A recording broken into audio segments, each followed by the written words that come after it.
नमस्कार दोस्तों। अहले दिल और भी हैं, अहले वफा और भी हैं, एक हम ही नहीं दुनिया से खफा और भी हैं।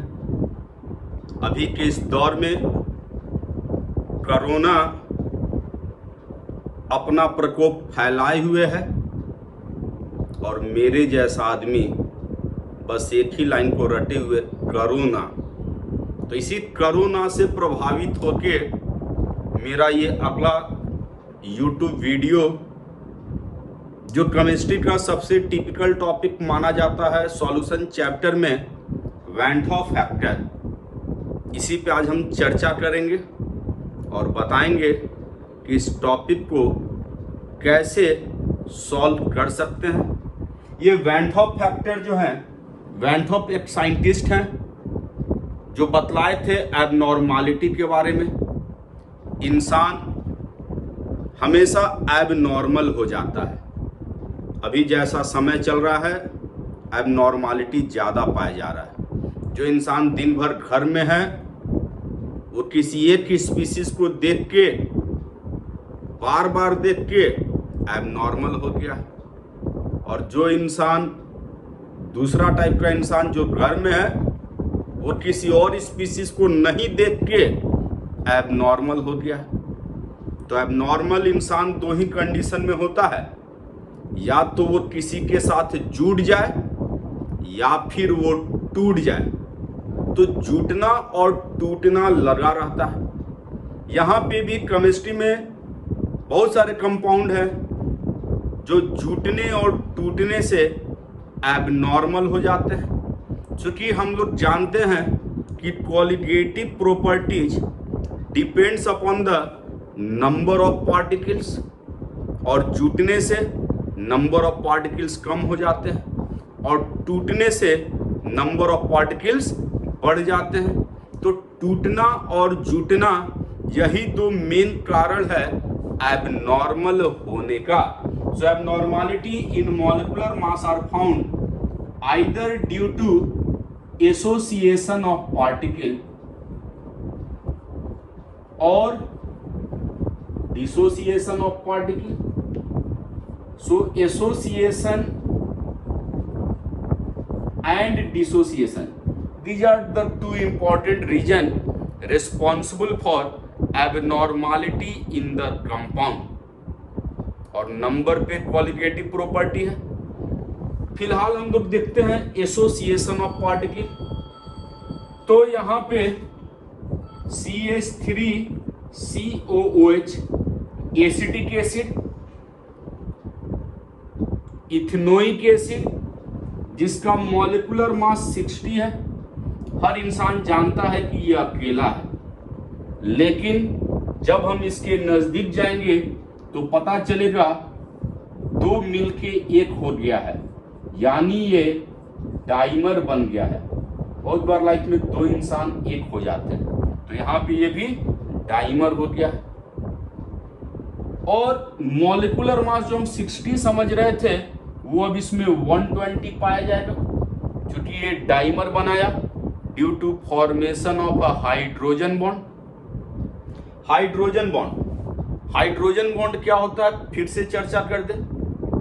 आजकल हम लोग के लाइफ में फोन बड़ा इंपॉर्टेंट पार्ट हो गया।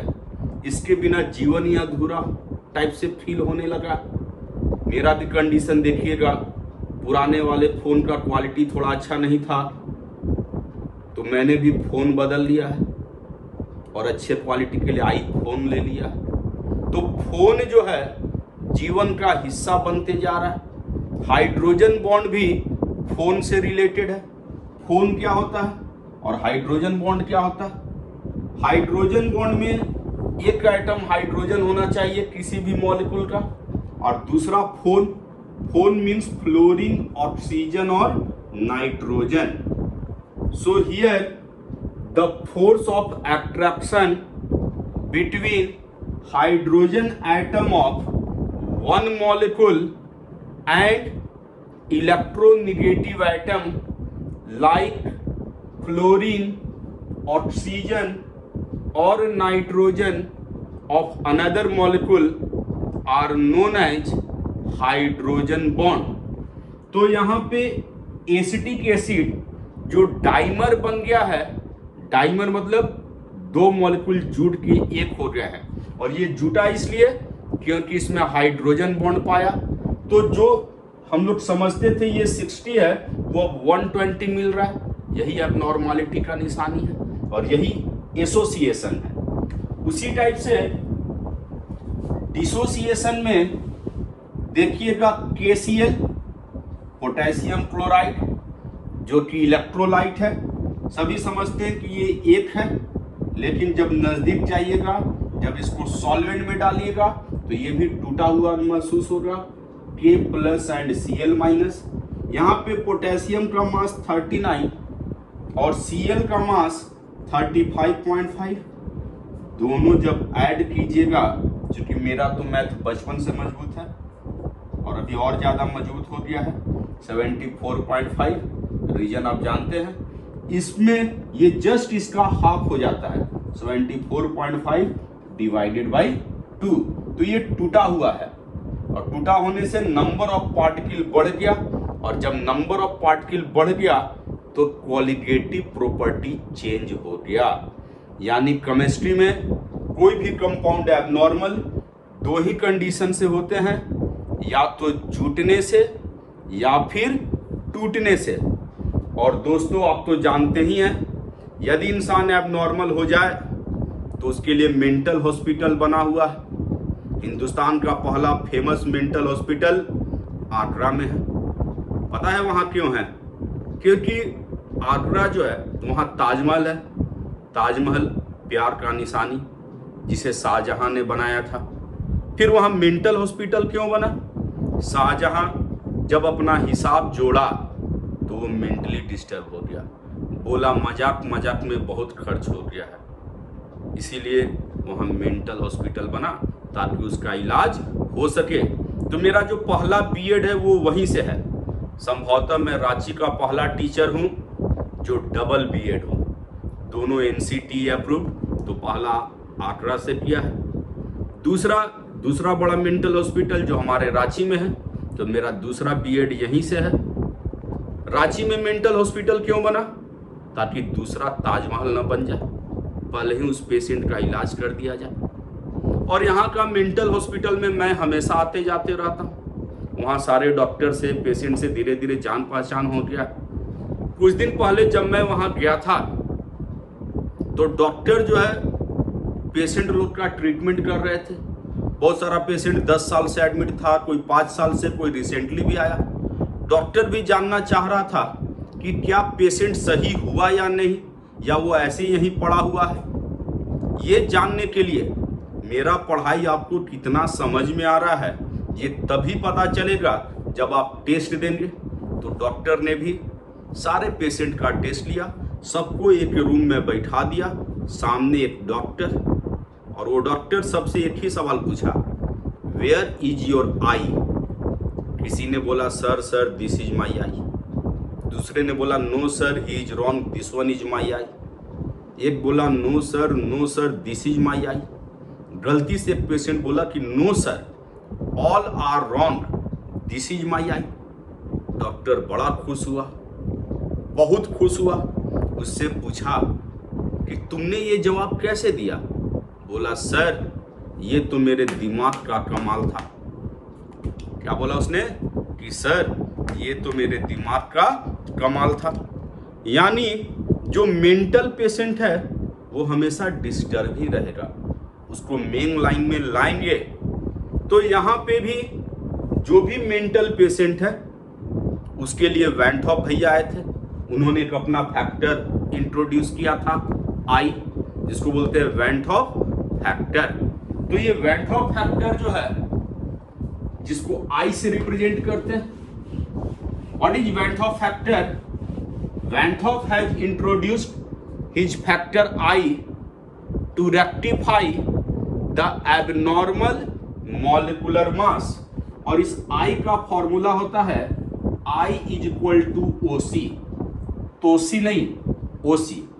OC means observe qualitative properties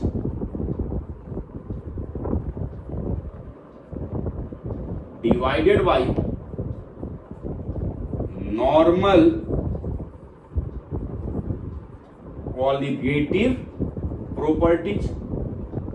एक चीज जानिए, कॉलिगेटिव प्रॉपर्टीज हमेशा मॉलिक्यूलर मास का इनवर्सली प्रोपोर्शनल होता है।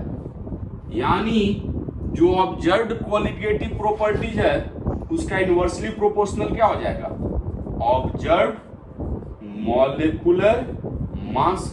और जो नॉर्मल कॉलिगेटिव प्रॉपर्टी है इसका इनवर्सली प्रोपोर्शनल ऊपर में आ जाएगा नॉर्मल मॉलिक्यूलर मास। अब यहां पे कैसे आप पता कीजिएगा कौन सा इंसान टूटा हुआ है और कौन सा इंसान जुटा हुआ है। एक तो चेहरा से ही पता चल जाता है, मुरझाया हुआ है, शोक में डूबा हुआ है, दाढ़ी मूछ पूरा बढ़ा हुआ है, मतलब वो टूटा हुआ इंसान है।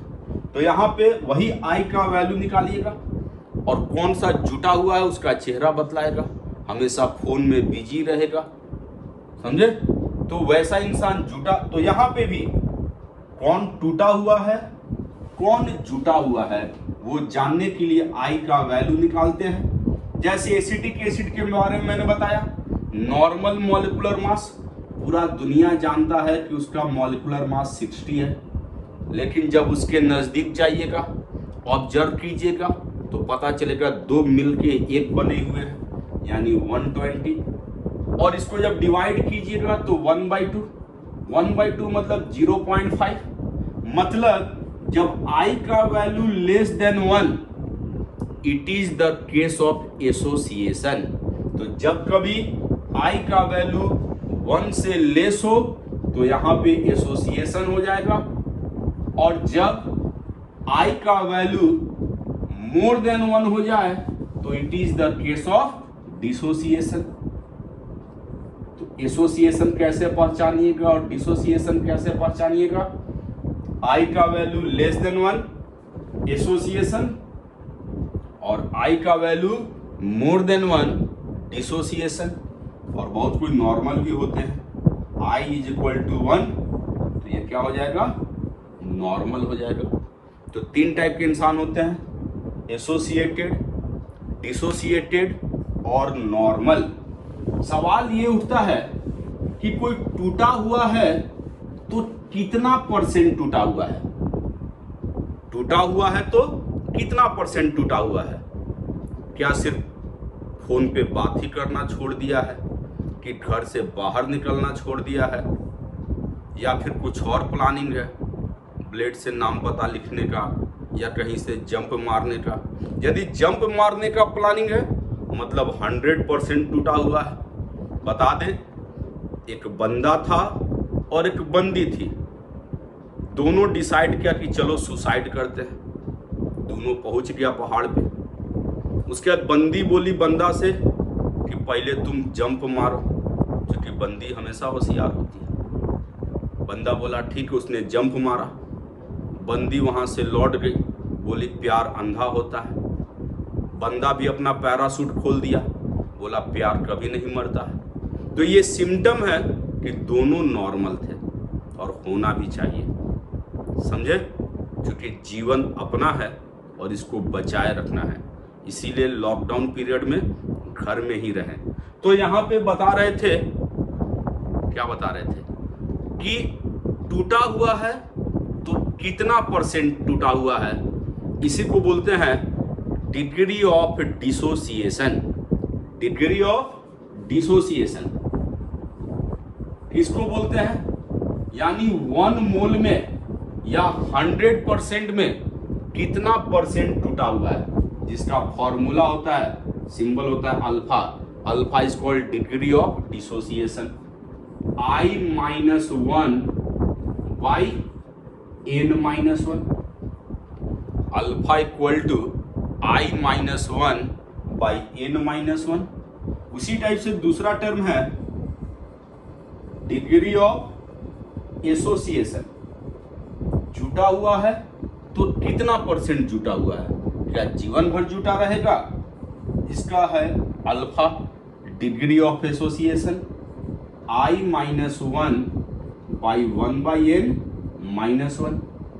तो इस टाइप से डिग्री ऑफ डिसोसिएशन और डिग्री ऑफ एसोसिएशन फॉर्मूला पे अप्लाइड कर निकालते हैं, और इससे हम लोग I का वैल्यू भी निकालते हैं। और उसके बाद अब इंसान नॉर्मल हो या एबनॉर्मल, बोर्ड एग्जाम तो सबको देना है, मेन धारा में सबको आना है। तो वैन होफ ने इस I फैक्टर से एबनॉर्मल को नॉर्मल बनाने के ट्रैक में लाया, और जो भी 4 क्वालिटेटिव प्रॉपर्टी पढ़े थे, जिसमें पहला पढ़े थे P0A minus PS by P0A is equal to XB। दूसरा पढ़े थे जो था elevation in boiling point, delta TB equal to KB into M। तीसरा पढ़े थे depression in freezing point, delta TF equal to KF into M। और चौथा पढ़े थे osmotic pressure pi is equal to CRT। तो ये सब नॉर्मल के लिए था, नॉन इलेक्ट्रोलाइट के लिए था। लेकिन जब एबनॉर्मल हो जाए, मतलब या तो वो इलेक्ट्रोलाइट होगा लाइक KCl, NaCl, BaCl2, या फिर हाइड्रोजन बॉन्ड एसोसिएटेड होगा, तो वैसा कंडीशन में I यानी वैन होफ फैक्टर का यूज करना है। और उन्होंने कैसे यूज किया था, सब में I से मल्टीप्लाई कर दिया था। और इस टाइप से इस पर अप्लाइड न्यूमेरिकल्स आते हैं जो बोर्ड एग्जाम के लिए बहुत ही इंपॉर्टेंट है। तो ये हमारा छोटा सा टॉपिक, नाम है वैन होफ फैक्टर। फिर मिलेंगे, धन्यवाद।